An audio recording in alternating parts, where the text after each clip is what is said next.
j'aimerais vous parler, vous donner un message autour de cette idée de témoigner quand c'est difficile. Comme je vous l'ai dit, je travaille pour les GBU, aussi une partie de mon temps pour l'église du Prat, la Mulatière, où on se réunit depuis sa création, depuis 2011. Mais je n'ai pas toujours fait ça. J'ai eu la chance de travailler dans l'informatique pendant 11 ans. Et c'était très intéressant, même quoique un petit peu bizarre, puisqu'on avait des électroménagers connectés. Ils lançaient leur gamme d'électroménagers connectés. Donc vous pouviez recevoir une notif du lave-linge quand il a fini, ou de votre four quand le poulet est cuit. Vous pouviez même prendre des photos de l'intérieur de votre frigo pendant que vous faisiez des courses pour savoir ce qu'il y a dedans. Vous comprendrez aussi pourquoi j'ai arrêté l'informatique. Il y a des fois quand même, tu te dis, bon, on va peut-être faire autre chose. Et donc, qui dit électroménager connecté, dit connexion, et on s'assurait vraiment de tout.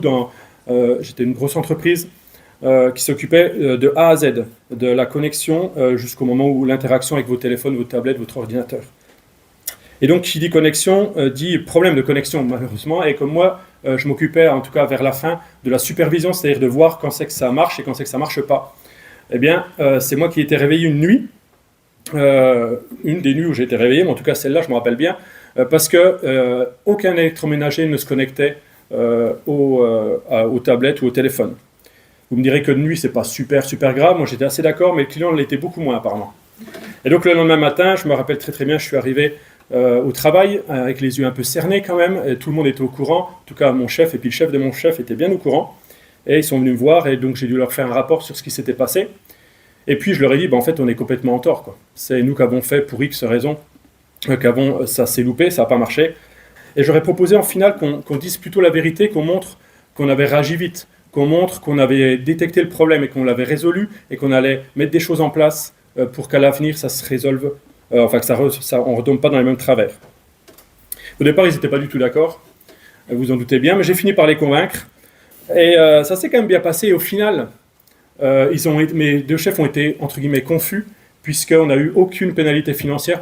Et au final, ils nous ont même félicité pour la transparence et pour les actions mises en place. Et donc, voilà, c'est pas mon instant de gloire, loin de là, mais juste pour dire qu'il y a des fois, entre guillemets, témoigner ou en tout cas vivre en tant que chrétien, ça peut marcher, même si c'est pas facile.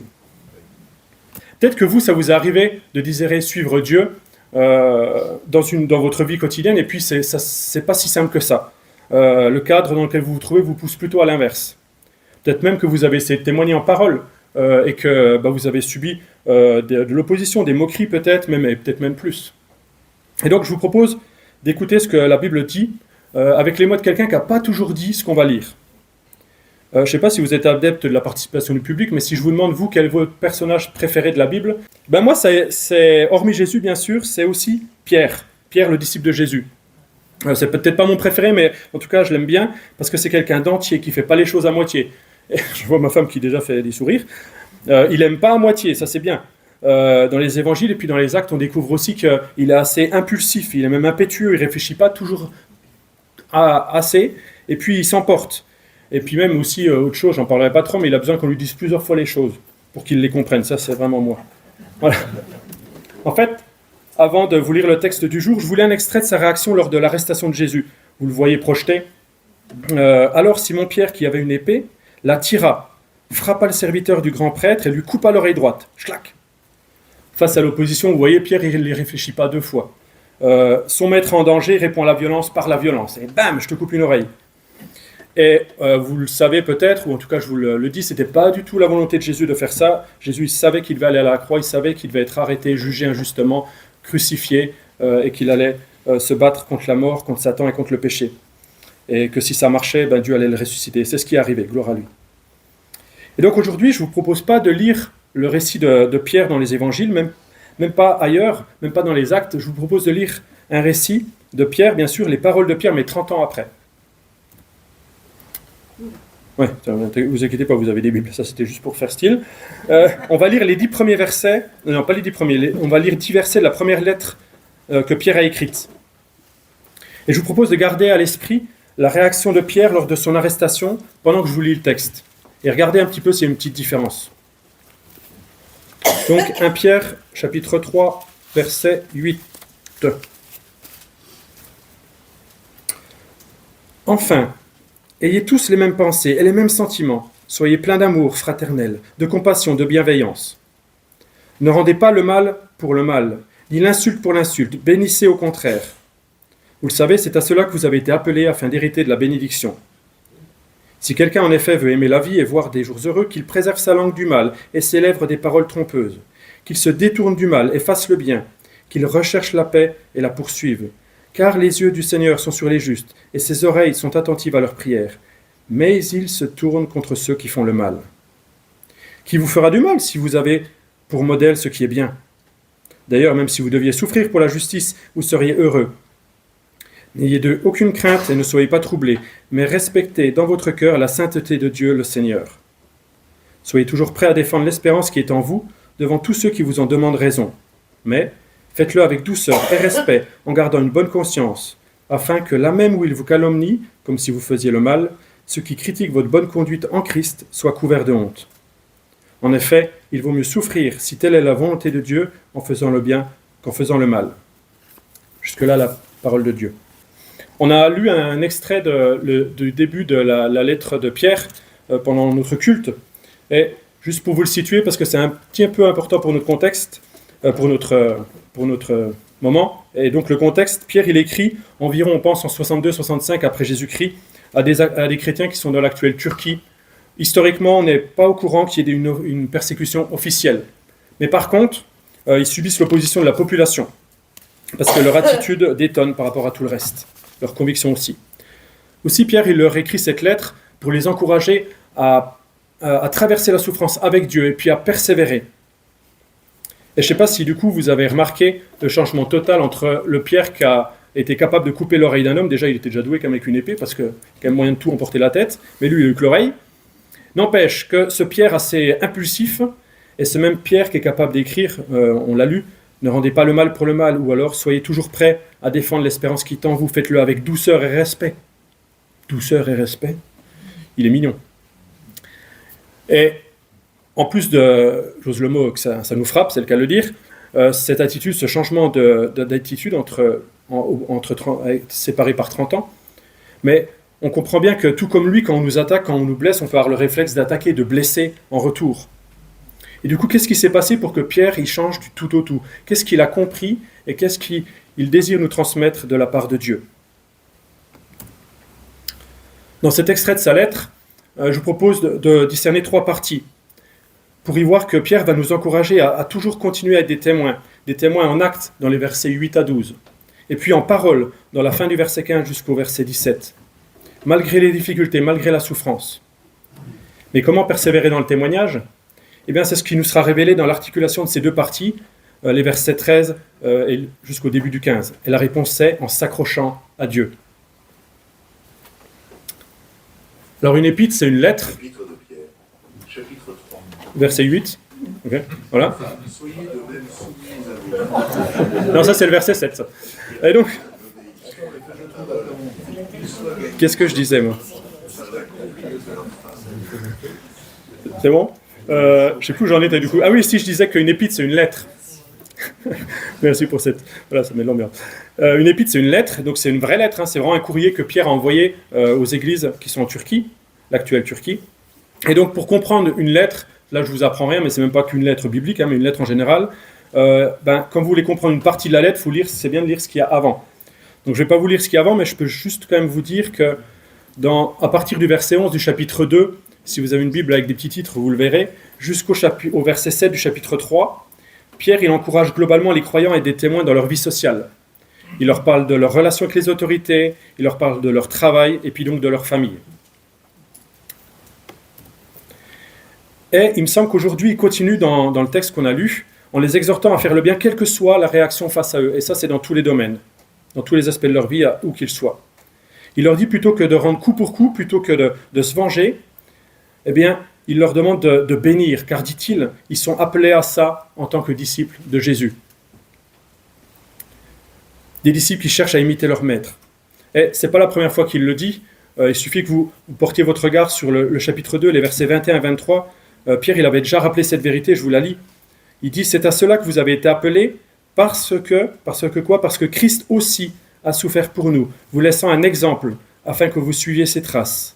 Lui qui insultait, ne rendait pas l'insulte, maltraitait, ne faisait pas de menaces, mais s'en remettait à celui qui juge justement. Un disciple, en tout cas un disciple de Jésus, mais un disciple en général, c'est quelqu'un qui marche sur les traces de son maître.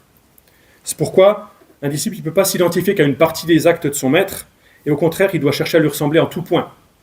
On ne sera jamais Jésus, mais n'empêche qu'on marche à sa suite. Et donc, on marche quoi qu'il en coûte. On ne peut pas sélectionner une partie, ce qui nous arrange bien. On doit faire même ce qui nous coûte, comme ça a coûté à notre maître. Je vais essayer d'émailler ma prédication de quelques témoignages personnels, pas toujours à ma gloire. En tout cas, une petite anecdote par rapport à mes enfants. En début d'année, en janvier, il y a eu une rencontre à l'école avec les parents et puis la directrice et quelques maîtresses. Et puis, à un moment, la directrice de l'école, elle a dit qu'elle avait dû punir 2 enfants. Je me suis dit, avec ma chance, il y en a un au moins qui va être concerné, c'est le plus petit, il est blond aux yeux bleus, son nom commence par un A, finit par Arthur. Voilà. Ouf, non, c'était pas les 2 miens, ni aucun des miens. Parce qu'elle raconte, en fait, l'un a tapé l'autre, bon ça arrive fréquemment, et puis l'autre a répondu en tapant à son tour parce qu'il a dit, son père y avait dit, si on te tape, tu tapes. Ouais, bon, c'est pas... Je comprends un peu la réaction, c'est des enfants, on a tous peut-être fait ça, n'empêche on sait que la violence, ça résout rien, et qu'au contraire, et même plus largement, sans même parler d'enfants, répondre au mal par le mal, ça fait que de prolonger le différent. Et franchement, quand j'entends Pierre qui demande « Ne rendez pas le mal pour le mal, ni l'insulte pour l'insulte, bénissez au contraire », moi ça me reprend quand même. Parce que c'est très facile à dire, mais c'est très difficile à faire. J'ai un voisin, et ma femme confirmera, qui il y a 2-3 ans, j'arrive plus à me rappeler si c'était avant ou après le Covid, mais en tout cas c'est il y a un petit moment, sans demander notre autorisation, il a fait tronçonner tout un côté, le côté de la haie qui est de son côté chez lui, mais tout le côté. Hein. Et quand je dis tronçonner, c'est bien coupé, quoi. Du coup, quand on s'est aperçu, je me rappelle, c'est Charlotte qui arrive, me dit « Papa, il y a des trous dans la haie. Hein » Il y a des trous dans la haie. Et on va voir, et c'est vrai que la haie, on voyait presque à travers, elle était bien abîmée. Du coup, l'année suivante, j'ai proposé de tailler cette fois-ci moi-même la haie, et un peu mieux. J'ai pas osé lui faire remarquer quand même que c'est ce que demande normalement la loi, mais bon, c'est déjà pas si mal. En fait, je prétends pas être un parfait exemple, hein, mais j'ai essayé de faire ce qui me semblait être bien. Ce qui semblait, je pense pas que Jésus taillait beaucoup de haies, mais en tout cas, il m'a semblé essayer d'imiter l'attitude qu'aurait eu Jésus. Mais si vous me connaissez un petit peu, ou en tout cas, venez me voir après, on en parlera, il a vraiment fallu que je prenne sur moi, plutôt que de mettre en œuvre à peu près toutes les idées que j'avais pour défoncer ces arbres. Mais ça s'est bien passé. D'ailleurs, il faut que j'y retourne. Enfin bon.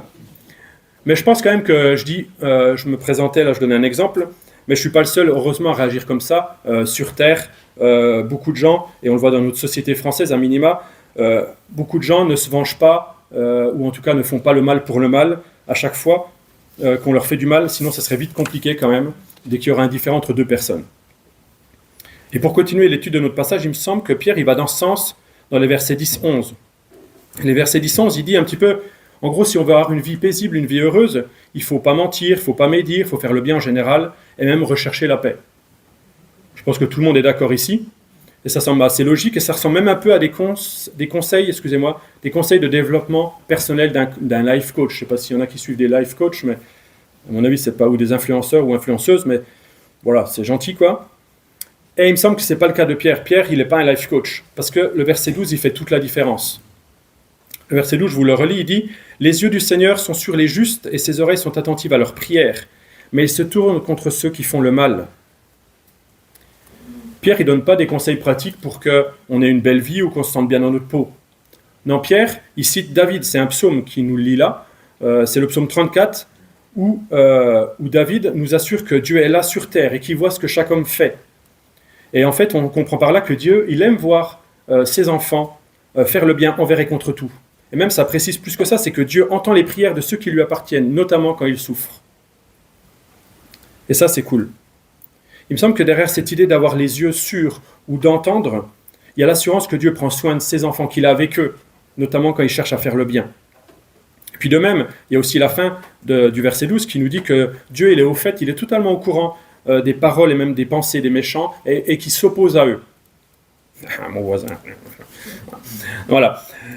Et moi, il me semble que ça nous encourage, nous Français de 2024, je ne sais pas si tout le monde est français, mais en tout cas nous, ici dans l'Église, en 2024, ça nous encourage à être des ambassadeurs de Dieu, sur terre, des ambassadeurs qui bénissent leur prochain, qui essaient de faire le bien, de faire ce qui est juste, même si pour ça on doit renoncer à faire le mal ou à rendre le mal qui nous est fait. Et c'est cette attitude qui va vraiment, il me semble, faire la différence. Je ne dis pas qu'on est les seuls à le faire, mais notre motivation, elle est intrinsèquement bonne, elle est dénuée de recherche d'intérêt personnel. Si nos actions, elles sont motivées par l'amour de Dieu en nous pour les autres, si nos actions, elles sont motivées par l'assurance que Dieu est présent avec nous, qu'il nous soutient, qu'il nous voit dans ces difficultés, eh bien ça peut interpeller notre prochain. Avant de passer à la suite de nos textes, je ne sais pas si vous avez remarqué ce que précise Pierre au verset 8, parce que j'en ai pas parlé encore. J'ai oublié de cliquer. Il enjoint les chrétiens de l'époque, et nous aussi, du coup, je pense, à rechercher l'unité entre eux, à se manifester de l'amour fraternel. La volonté de Dieu, c'est que chacun d'entre nous, chacun de ses enfants même, fasse le bien autour de lui, là où il est, que ça soit difficile ou pas. Et il me semble que par ce verset 8, Pierre veut bien préciser que, ok, c'est pas les difficultés, il ne faut pas être naïf, elles ne sont pas qu'à l'extérieur, elles sont aussi des fois dans l'Église. Et il ne faut pas oublier dans le cadre de l'Église de faire le bien, même si il y a des difficultés. On ne peut pas avoir deux visages. On doit prendre soin de ne pas rendre la critique à ce frère qui m'a critiqué dans le dos. On doit prendre le soin de ne pas oublier de saluer cette sœur qui est passée vraiment, à mon avis, vite devant moi dimanche dernier pour ne pas me dire bonjour. Ça peut paraître anodin, et je ne veux pas choisir des cas plus graves, mais on sait bien dans nos églises que, en général, je dis nos églises, il y a des tensions, il y a des moments difficiles, il y a des relations, des activités qui sont des fois difficiles à vivre. Et donc Pierre, il nous appelle à être cohérents, quelles que soient les circonstances dans lesquelles on se trouve. On est des témoins, on est des personnes qui manifestent de l'amour, et pas simplement que la semaine, et pas non plus simplement que le dimanche, mais tout le temps, où qu'on soit et avec qui on soit. Qui vous fera du mal si vous avez pour modèle ce qui est bien? D'ailleurs, même si vous deviez souffrir pour la justice, vous seriez heureux. Cette phrase-là, moi, quand j'ai préparé ce message, je vais l'enlever, il ne me plaît pas trop. C'est très facile à dire, et je pense que vous êtes d'accord avec moi que cette belle phrase, elle est très très facile à dire, et vous avez raison. Après nous avoir encouragés à faire le bien, en toutes circonstances, on a quand même l'impression que Pierre, il persiste et qu'il signe, et qu'il n'a pas conscience de la réalité. Et pourtant, dans ce texte, et même plus généralement la Bible, les textes ne sont pas naïfs. Et Pierre, il dit clairement quand même, du coup, au verset 14, que oui, ça peut arriver de souffrir, même si on cherche à faire le bien, même si on fait le bien. Et ça, il suffit de regarder notre société, et pas simplement que les chrétiens, de regarder même le monde entier, pour voir que le mal est présent, même si des personnes, face à ce mal, font le bien. Mais du coup, au-delà de ce constat qui peut être un peu triste, comment est-ce qu'on peut faire pour être heureux, entre guillemets, comme le dit Pierre, au milieu de la souffrance injuste? Comment c'est possible? Et ça, je pense que ça vous a tous interpellé au moins une fois dans vos vies et que ça va encore vous interpeller. Pierre, il en a déjà parlé, il me semble, précédemment dans sa lettre. Je fais aussi un petit retour arrière, quand il parlait des relations dans le monde du travail. Il dit « C'est une grâce de supporter des difficultés en souffrant injustement pour garder bonne conscience envers Dieu. En effet, quelle gloire y a-t-il à endurer de mauvais traitements si vous commettez des fautes? Mais si vous endurez la souffrance, alors que vous faites ce qui est bien, c'est une grâce aux yeux de Dieu. » Et il me semble vraiment par là que il y a des petites, vous avez des petites phrases qui vous résonnent, si vous connaissez un petit peu la Bible, si vous connaissez notamment le Nouveau Testament, ça ressemble vraiment beaucoup, et je pense vraiment qu'il se rappelait totalement des paroles de Jésus au début de son ministère, dans ce qu'il a prêché quand il était sur cette montagne, ce sermon de la montagne qu'on appelle sur la montagne, Matthieu 5 à 7, quand Jésus dit « Heureux ceux qui sont persécutés pour la justice, car le royaume des cieux leur appartient. Heureux serez-vous lorsqu'on vous insultera, qu'on vous persécutera, qu'on dira faussement de vous toutes sortes de mal à cause de moi. Réjouissez-vous et soyez dans l'allégresse, parce que votre récompense sera grande au ciel. » Il faut proclamer, il me semble vraiment dans nos églises, dans nos familles, dans notre entourage, que ni Jésus, ni Pierre, ni toute la Bible ne sous-entendent que l'on doit prendre du plaisir à souffrir. Que c'est pour ça qu'on est là, quoi. C'est pour ça qu'on passe par là, quoi. Mais par contre, il me semble que et Pierre et Jésus affirment qu'accepter de souffrir en suivant Dieu, ça va. Il y a deux aspects. Le premier, c'est que ça manifeste que nous sommes sur la bonne voie. Si dans ta vie, ça passe toujours, ça coule de source, si ça fait jamais de vagues quand tu vis en tant que chrétien dans ton entourage, c'est soit que tu n'es qu'avec des chrétiens, et encore, c'est pas parce que tu es qu'entre chrétiens que c'est facile, soit si ça se passe vraiment bien alors que tu es entouré de non-chrétiens, il y a un souci, il y a une question. Je pense que pour moi, il faut se questionner, parce que on est quand même, la Bible dit que les enfants de Dieu ne vivent pas dans un monde qui est dédié à Dieu, et donc normalement ça produit des remous. Et donc, voilà, accepter de souffrir en suivant Dieu, ça va manifester qu'on est sur la bonne voie. En suivant Dieu plutôt que le monde qui nous entoure, ce monde qui va à l'encontre de Dieu, alors on affirme qu'on est membre du royaume de Dieu, on le met en évidence. Et ça peut être un témoignage. Et puis, accepter de souffrir en suivant Dieu, eh bien, c'est le bon côté des choses, ça nous prépare entre guillemets les félicitations de la part de Dieu à la fin des temps. Je sais que peut-être ici vous êtes un peu, on est rapidement frileux à cette histoire de, on va être félicité par Dieu, on aura des couronnes, mais dans tous les cas on va lui rendre. Mais n'empêche que c'est pas ce qui doit nous motiver à le faire, mais on sait que Dieu est heureux de nous voir le servir envers et contre tout comme Jésus a dit, votre récompense sera grande au ciel. En acceptant de souffrir même injustement, on imite Jésus. On est en paix parce qu'on est cohérent et on a la joie de faire la volonté de Dieu en faisant ce qui est bien. Et encore une fois, je pèse mes mots, c'est pas si simple que ça, mais n'empêche que la vérité biblique est quand même celle-là. Et c'est pourquoi Pierre, il me semble vraiment, il peut encourager ses lecteurs à ne pas craindre ceux qui s'opposent à eux. Et pour cela, il les exhorte vraiment, je vous en avais parlé au tout début, à s'accrocher à Dieu, en lui dédiant leur cœur. Il leur dit, en gros, respectez dans votre cœur la sainteté de Dieu. Et respecter la sainteté de Dieu dans notre cœur, qu'est-ce que c'est ? Il me semble que si on voulait le résumer sans en faire des tonnes, parce que même si on m'a dit que j'avais toute l'après-midi si je voulais, on va quand même essayer d'avancer. Respecter la sainteté de Dieu, c'est refuser les compromis. Et au contraire, désirer faire la volonté divine en priorité, envers et contre tout, même si c'est dur. C'est ça la clé, encore pour nous aujourd'hui, pour être prêt à endurer l'opposition, pour être prêt à endurer les souffrances injustes. Et peut-être que pour illustrer cela et puis sortir un petit peu de notre petit quotidien, j'aimerais vous partager un témoignage rapporté par l'ONG chrétienne Portes Ouvertes, vous connaissez sûrement, qui soutient l'Église persécutée dans le monde. Je vais vous parler de l'Éthiopie. L'Éthiopie, c'est le 32e pays où les chrétiens sont les plus persécutés au monde, selon l'index mondial de la persécution qui est paru en janvier de cette année. Dans un article que vous pourrez consulter sur le site web paru de Portes Ouvertes, qui est paru le 13 décembre 2023, Portes Ouvertes nous apprend que dans une région de ce pays, les chrétiens évangéliques sont victimes d'une forte oppression. Johannes, un prénom d'emprunt, un pasteur, explique: quand une personne se convertit d'une autre religion à Jésus-Christ, il reçoit des intimidations et des menaces de mort.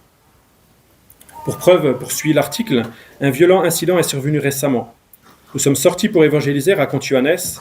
C'est alors que des villageois nous ont attaqués, certains avec des armes à la main. Les hommes du groupe de chrétiens ont été battus et ont dû s'enfuir pour sauver leur vie. Quant aux femmes, elles ont subi toutes sortes d'humiliations que nous ne décrirons pas tant elles sont horribles. Mais l'Église locale a répondu à la haine par l'amour. Les villageois chrétiens ont prié pour leurs persécuteurs et le miracle s'est produit. Avec l'aide de Portes Ouvertes, une école a été ouverte dans l'enceinte de l'Église. Elle offre aux enfants chrétiens un lieu sûr où ils peuvent recevoir une éducation intellectuelle et spirituelle solide. Mais est-ce que ça s'arrête là, non ? Mais l'école est ouverte à tous, chrétiens ou non. Elle est aussi devenue un moyen de témoigner de l'amour de Jésus. Et le cœur des villageois hostiles a changé. Ils ont apprécié que nous offrions un enseignement gratuit aux pauvres, explique Johannes, qui précise: cela a changé la haine qu'ils avaient envers nous et ils ont commencé à nous aimer. Les familles qui avaient l'habitude de jeter des pierres aux chrétiens ont commencé à envoyer leurs enfants à l'école. Ceux qui autrefois nous haïssaient entrent maintenant dans l'enceinte de l'Église, se réjouit le pasteur. Un bel exemple est, si c'est possible dans une situation si difficile, combien plus c'est possible dans certaines de nos situations quotidiennes. Respecter la sainteté de Dieu dans notre cœur, ou pour le dire autrement, marcher à la suite de Jésus, comme lui a vécu, en rendant le bien pour le mal. C'est ça vraiment ce que nous demande Dieu. Ces 3 versets centraux là qu'on vient de lire, les versets 13 à 15, il me semble vraiment qu'ils s'appliquent à toute forme de témoignage. Jusqu'à maintenant, Pierre il a plutôt parlé du témoignage en actes au début de notre texte, Et là, dans les derniers versets qu'on va voir rapidement, il va parler précisément de l'attitude orale, il me semble, que Dieu attend des croyants. C'est vrai qu'il y avait déjà un peu l'idée de témoigner par nos paroles dans le début du texte, mais là, vraiment, dans les versets, la fin des versets, du verset 15 jusqu'au verset 17, Pierre il va préciser cela. Il enjoint chaque chrétien à être prêt à répondre aux questions ou même aux critiques. Et on s'en doute bien, tout comme lorsqu'on est attaqué physiquement, là qu'on est attaqué verbalement, la tentation c'est de répondre de la même manière. Mais répondre à une insulte par une insulte, ça n'a jamais fait avancer une discussion, ça n'a jamais permis de sortir d'une dispute, au contraire. Et à l'inverse de cela, l'apôtre il propose de répondre en annonçant ce que l'on croit et en annonçant en qui nous plaçons notre espérance. En résumé, Pierre il nous invite à expliciter l'évangile, cet évangile qui doit motiver nos actes et nos paroles si on est cohérent. Est-ce que vous savez, qu'en faisant ça, vous faites de l'apologétique? C'est un bien joli mot qui veut dire la défense de la foi. Et oui, vous êtes des apologètes quand vous répondez par vos paroles à quelque chose qui est mal. Moi, je pense que c'est un don vraiment précis, mais n'empêche que c'est quand même, dès que vous défendez votre foi, dès que vous défendez la foi chrétienne, c'est de l'apologétique. Mais il y a une petite chose, c'est quand même que la défense de la foi chrétienne, l'apologétique chrétienne, c'est pas enfoncer l'autre à coups d'arguments pour dire j'ai gagné, tiens, j'ai raison, je suis plus fort que toi. Non, l'apologétique chrétienne, elle doit être vécue dans la douceur, dans le respect, dans l'amour de l'interlocuteur en face de qui on se trouve. Et Pierre, il veut vraiment qu'on aille dans ce sens-là, et c'est ce qu'il nous demande dans ces versets où vous le voyez en gras affiché. Et on l'a vu au tout début, Pierre, il a de l'expérience pour ce que c'est que, pour ce qui est de s'énerver. On l'a vu lors de l'arrestation de Jésus, mais il y en a d'autres, il y a d'autres moments. Et donc je pense qu'il est bizarrement du coup pertinent pour nous encourager à répondre avec douceur, avec humilité ou tact selon la traduction que vous avez, et avec respect. La douceur ou le tact, c'est important, ça peut permettre de répondre avec calme, en choisissant les mots qui soient bien adaptés à la personne, à la situation. Et puis peut-être que si vous êtes comme moi, va falloir même souffler un bon coup pour que la douceur et le tact reprennent le dessus. Peut-être même que si c'est possible, il va falloir différer la réponse, c'est pas le moment de répondre quand vous êtes énervé. Vous vous calmez, enfin je me calme et je réponds après. Douceur et tact. Et puis le respect de l'interlocuteur, ça évitera peut-être de tomber dans la surenchère verbale, peut-être même dans le mépris, parce qu'on se dit « Ah, l'autre, il ne croit pas ce que je crois, il est bizarre avec sa religion, ou parce qu'il est athée. » Et Pierre, il nous encourage vraiment à ça, il donne même un petit critère qui n'est pas si simple que ça, c'est pas très pratique, mais n'empêche que c'est tellement vrai, quand il parle de garder une bonne conscience. Une bonne conscience, une conscience donc étayée, les deux, sur Dieu, sur ce que nous dit la Bible, ça nous permettra de savoir si on va trop loin dans nos mots, dans notre attitude, si on manque de douceur, de respect. C'est difficile quand ça monte en vous qu'en bout, mais n'empêche que c'est vrai. En fait, l'attitude que suggère Pierre, c'est celle que Jésus a eue. C'est celle de ne pas manipuler les gens, et parfois même de dire la vérité sans détour, mais toujours avec l'amour de la personne. Toujours de manière constructive.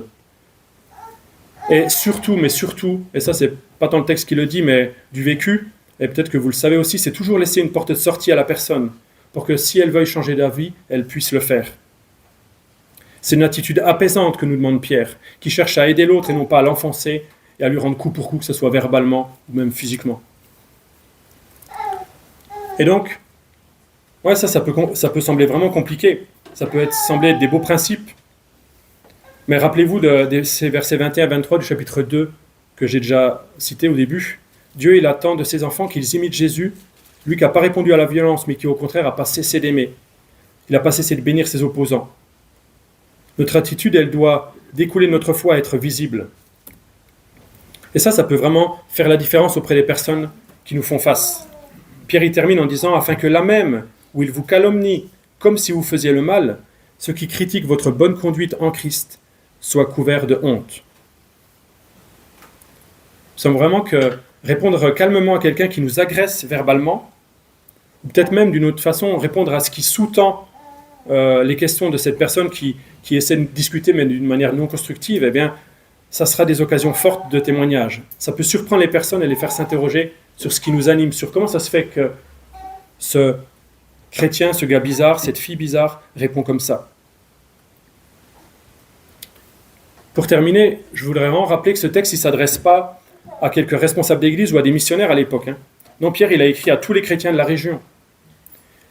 Et c'est vrai, ok, ça s'adresse à tout le monde, mais nous, on n'est pas en Turquie. Et puis, on n'est pas au 1er siècle. Non, c'est vrai, on est en France, on est au 21e siècle. Mais pourtant, il me semble vraiment que ces mots, ils résonnent toujours. Ces mots, ils sont pour moi, ils sont pour vous. Encore aujourd'hui, Dieu, il attend de chacun de nous qu'on soit son témoin. Et il n'y a pas besoin d'attendre des années et des années, d'avoir un bagage spirituel avec 30 ans de vie chrétienne et puis avoir fait telle formation et telle chose. Dieu, il m'appelle à vivre en tant qu'enfant de Dieu à tout âge, en tout lieu, en toutes circonstances. Que ça soit facile ou que ça soit pas, il n'y a pas d'excuse. Et ça ne doit pas être une règle qui nous oblige, mais il me semble vraiment que ça doit découler de notre relation avec Dieu, et donc de l'amour que Dieu nous donne pour notre prochain. Le témoignage, ça commence par les actes, il me semble, parce que quel poids auront des paroles si elles ne sont pas vécues, elles ne sont pas incarnées. Ce texte, rappelez-vous, il nous a rappelé que Dieu a les yeux sur nous et qu'il désire habiter nos cœurs, et que c'est sa volonté qui s'accomplit sur terre. Aussi, on peut vraiment essayer de faire nôtre cette assurance que, par l'Esprit de Dieu, Dieu désire nous donner la force de faire le bien, même si c'est à contre-courant, même si ça nous coûte. Et parfois, on peut avoir peur de parler, mais là aussi, il me semble que ce texte nous encourage et nous rappelle que Dieu nous y accompagne. Et prenez vraiment conscience, et je n'ai pas de prétention parce que moi je suis dans un ministère depuis 4 ans, et vous l'avez sûrement peut-être déjà vu, mais on peut vraiment mettre des mots et dire que ceux qui ne connaissent pas Dieu, ils sont souvent enfermés dans un genre de carcan, un carcan qui est réducteur, avec des œillères qui les empêchent de voir Jésus. Ce n'est pas forcément toujours de la mauvaise volonté. Leur parler, c'est faire le bien. Rien que ça. Rien que le fait de parler, c'est faire le bien. C'est les bénir en leur donnant la chance de comprendre ce qui nous anime, ce qui vous anime, et qui peut eux aussi les animer, et eux aussi venir déclencher un feu, eux aussi leur donner la vie, eux aussi leur donner le salut. Ce n'est pas vous qui allez leur donner le salut, mais si vous leur parlez de Dieu, si vous les mettez en relation avec Jésus, si vous essayez de lire la Bible avec eux, si plein de choses, ça peut être sur très longtemps, eh bien, Dieu peut décider de les toucher et que son évangile soit efficace pour changer leur cœur et transformer leur vie. Oui, vraiment que Dieu nous aide et nous donne de marcher à la suite de Jésus en nous laissant guider par l'Esprit et bien sûr en nous appuyant sur Dieu.